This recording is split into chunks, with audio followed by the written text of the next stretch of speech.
नमस्कार। आजिर भिडियो रे आमे जानिबा शांब दशमी कौन एवं शांब दशमी केमिति पालन करा जाए। आसंतु भिडियोटी को शेष पर्यंत देखंतु। शांब दशमी ओडिशार एक प्राचीन और पवित्र व्रत। एही व्रत माघ मासर शुक्ल पक्ष दशमी तिथि रे पालन करा जाए। एहा भगवान सूर्यदेवଙ୍କୁ समर्पित। पौराणिक कथा अनुसार श्रीकृष्ण पुत्र शांब कुष्ठ रोगरू मुक्ति पाइबा पई सूर्यदेवଙ୍କୁ पूजा करथिले। तांकर भक्ति रे प्रसन्न होई सूर्यदेव तांको आरोग्य दान करथिले।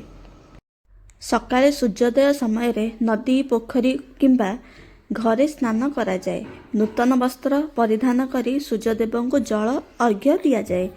गुड़ चाउल दूध फल मूल फूल द्वारा सूर्यदेवଙ୍କ पूजा करा जाए।